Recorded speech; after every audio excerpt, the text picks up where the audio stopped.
सभी साथियों को जोहार।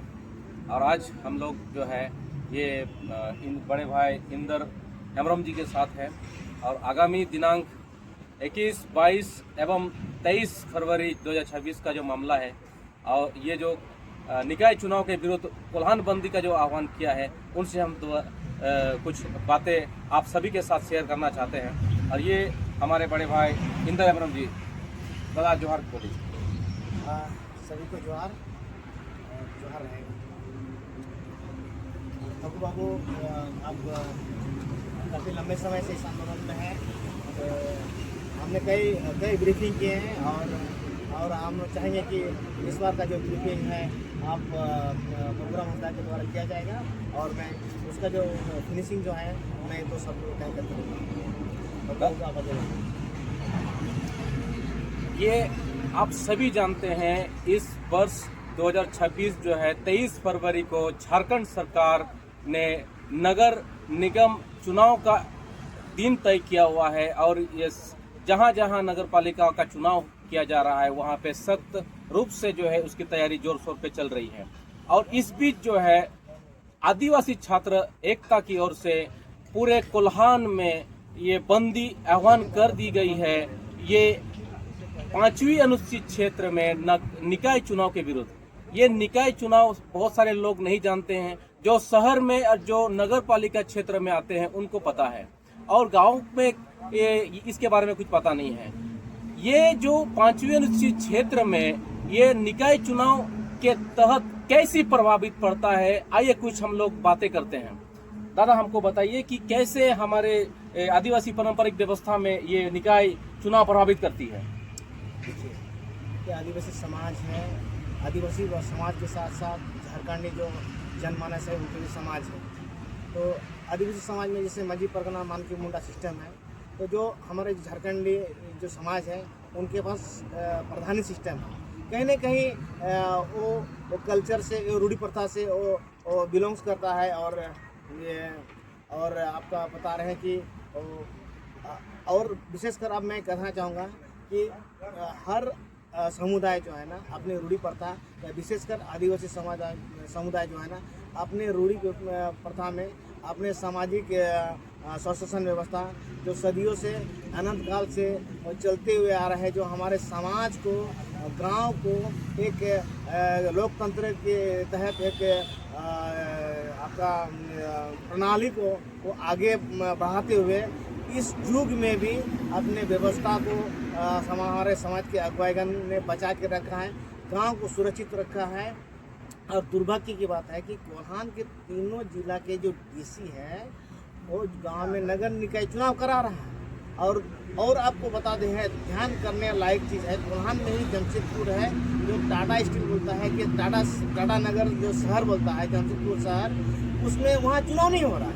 उदाहरण के लिए बिरसा नगर में, बागुनाथों में, बाबूडी में, आपका सांची में, आपका गोलमोरी में, आपका बारीडी में, आपका बिष्टुपुर में, कदमा में, उलियान में नहीं हो रहा है। शहर में चुनाव नहीं हो रहा है और गांव में चुनाव हो रहा है।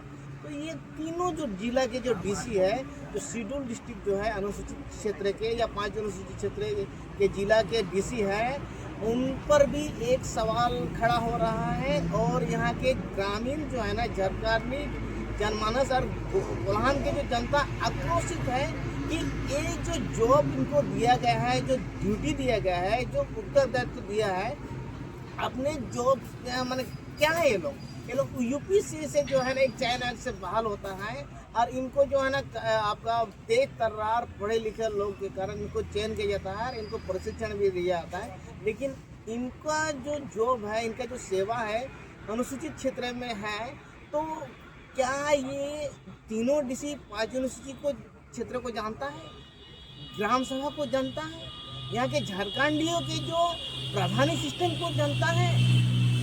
ये एक सवाल अपने आप में खड़ा हो जा रहा है। और महामहिम जी है ना 26 तारीख को जमशेदपुर का आगमन हो रहा है उनका, जबकि शेड्यूल एरिया जो है ना आपका जो 5 अनुसूचित क्षेत्र है, क्लियर आपको बता दे रहे हैं, जो हमारे जो ग्राम सभा के सामाजिक स्वशासन व्यवस्था के अगुवाईगण, ग्राम सभा के जो हेडमैन है, विलेज मैन है, जो विलेज हेडमैन है, और जो माझी परगना सिस्टम है वो हुआ, आपका गवर्नर हुआ स्टेट का राष्ट्रपति से रिलेटेड है, ये शेड्यूल एरिया, और इसमें टीएससी भी आता है, ट्राइब एडवाइजरी काउंसिल से रिलेटेड है, जिसे मुख्यमंत्री इनका अध्यक्ष है। तो ये जो चुनाव हो रहा है, ना ही टीएससी में आया है, ना ही सामाजिक सुशासन व्यवस्था है कि अगुवाई से उनको कंसेंट लिया, परामर्श लिया। डीसी का तो गांव नहीं है, डीसी का तो जिला नहीं है, उपायुक्त का गांव भी नहीं होता है, उपायुक्त का जिला भी नहीं होता है। बशर्ते ये लोग आपका पढ़े लिखे लोग हैं, इनको चुना गया है या सेवा करने के लिए दिया गया है, ताकि जो है ना विधिवत जो है ना कानून का राज चले, ऐसा ना हो कि वो व्यक्ति का राज चले। तो हमको ऐसा लगता है कि यूपी से जो है ना इन लोगों को जो चयन करके भेजा है, इनको वापस कॉल कर देना चाहिए, वापस इन लोगों को बुला लेना चाहिए था कि ये लोग जो है ना इनका क्या बैकग्राउंड हिस्ट्री है, क्या सिलेबस लेके पढ़ाई करके एग्जाम को क्रैक किया है, ये तो पता नहीं है। लेकिन कोल्हान का सिलेबस और 5 यूनिवर्सिटी का सिलेबस इनको पता नहीं है, तो इनको भी यहाँ से हटाने का मांग करेंगे हम लोग। और आपने ये बताइए, आपने राज्यपाल झारखंड को भी हटाने का बात रखी है? देखिए, इसमें तो पहले भी हम लोग कह चुके हैं कि पूरा देश में जो राज्यपाल का जो नियुक्त होता है वो राष्ट्रपति द्वारा किया जाता है, इलेक्टेड नहीं है। उसी तरह झारखंड के राज्यपाल का जो नियुक्ति जो है ना वो राष्ट्रपति करता है। क्या कारण है कि आप लोग बोल रहे हैं कि उसको हटाया जाए? ये हटाने के बाद इसीलिए बोल रहे हैं कि इसका एक वजह है। अब राज्यपाल तो बनाया है, तो किसका राज्यपाल है? झारखंडी जनता का जनमानस का राज्यपाल है या राष्ट्रपति का राज्यपाल है? इसको परिभाषित करना पड़ेगा। क्या हमारा इस कानून को प्रोटेक्ट करने के लिए उनको राज्यपाल बनाया है या इस कानून का वायलेशन करने के लिए बनाया गया? संविधान को उल्लंघन? एकदम इनका एक एजेंट है। हमारे लिए हो सकता है कि राज्यपाल है, लेकिन उसको भी डिफाइन हम लोग कैसे करेंगे? इसको तो चुनाव जीत कर भेजे, जैसे हेमंत सोरेन को इलेक्ट करके भेजे, तो हम लोग कहते हैं कि हमारा मुख्यमंत्री हो सकता है, बिल्कुल, लेकिन हम लोग राज्यपाल को तो चुनाव जीत कर। तो उनका जो दायित्व तो है कि यहाँ का जो कानून का वायलेशन कर रहा है, सीधा वायलेशन कर रहा है।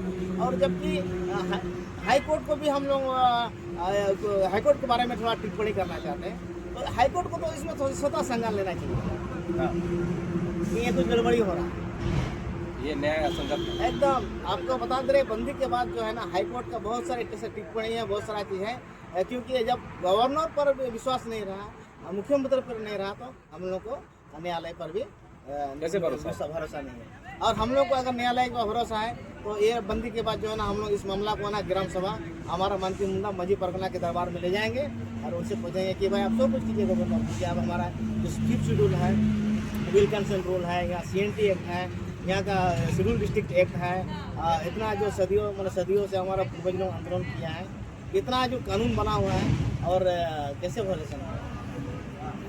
और 21-22 को जन जागरण अभियान जा रहे हैं और हम लोग गांव जा रहे हैं, काफ़ी अच्छा रिस्पॉन्स मिल रहा है। माताएं बहनें से मिल रहे हैं, हम लोग बूढ़ा बुजुर्ग से मिल रहे हैं, मजी परगना से मिल रहे हैं, और इसमें नैतिक रूप से समर्थन कर रहे हैं। और इस तरह कदम उठाना एक बड़ा एक क्रांतिकारी परिवर्तन आएगा इस समाज को लेकर। और हम लोग चाहते हैं कि ये जो आंदोलन होगा पूरा आपका डेमोक्राइज जो लीडरशिप है कि लोकतंत्र और आदिवासी समाज, जो कोल्हान में आदिवासी समाजों का जो एकीकरण होगा, आदिवासियों का एकीकरण होगा, आदिवासियों का एकजुट होगा, लोकतांत्रिक तरीके से इसको हम लोग इस बंदी को अंजाम देंगे। और एक मैसेज जो है ना सोशल में हम लोग देना चाहेंगे, आदिवासी समाज के साथ साथ जो है ना अन्य समाज से भी हम लोग देना चाहेंगे कि ये देश में, ये राज्य में एक कानून का राज चलेगा, किसी का व्यक्ति का राज नहीं चलेगा।